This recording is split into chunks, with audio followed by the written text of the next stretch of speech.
had lived there all my life. I had been there pretty much in Paris, Kentucky for 58 years and raised my kids. I'd grown up in the same house myself. I had foster kids. I felt a calling that God's hand was on us to do foster kids. So it was when I started getting restless, I guess a year or so before we came down here, I just had a restlessness and uncomfortable feeling, and I knew something was going on. I wasn't satisfied anymore, and it was just tore my heart out to even think about leaving the house and the family and giving up foster care. But I felt like God was just laying something new on my heart. And then when Kelly and Polly talked about coming here to plant a church, I just knew, I just knew that that's what God was telling me all along, that that's what He was preparing me for. And we made it down here, and I've just had such peace ever since. We gave up everything. I had a good job. I could have stayed there for years. I didn't have to retire. The opportunity came where I could retire, and I took early retirement. And I never even thought that I could even talk her into into leaving the house, because she'd been there for so many years. And I think when we moved there, the last time was in '74. But before that, she had grown up there. She was there from the time she was 12 years old till she was 18. So that was her house. And I didn't even realize that she would be willing to move, and do this. But we both just felt called to do it because we just felt like God was saying, you need to do this. This is something that you need to do. We're here to reach people. That's the whole thing.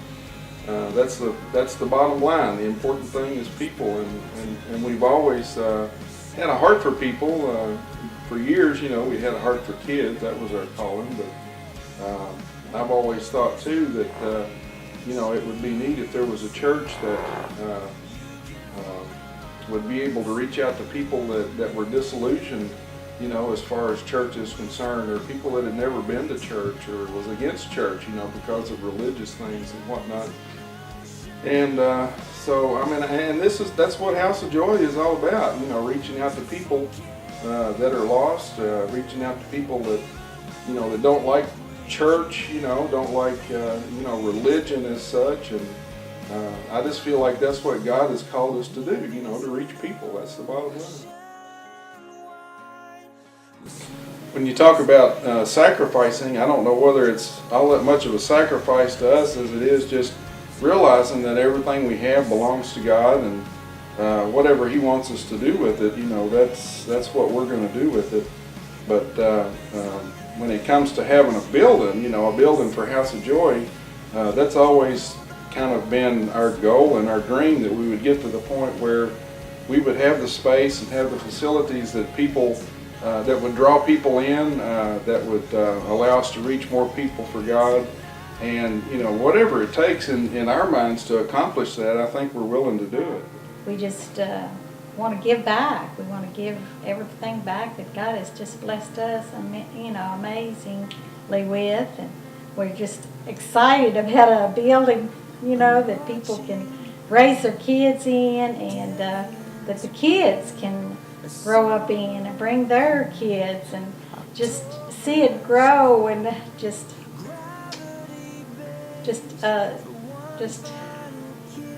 let God work through their lives, and that they can call House of Joy home, and generation after generation will have it, and be as excited about it as we've been, and just to be where we are now. It's been 6 years, but it just has flown, and it just is amazing to be where we are now. And I know God's got something great for House of Joy, and for the people that step through those doors.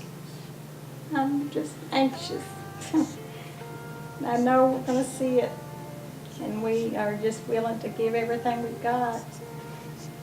to see it happen.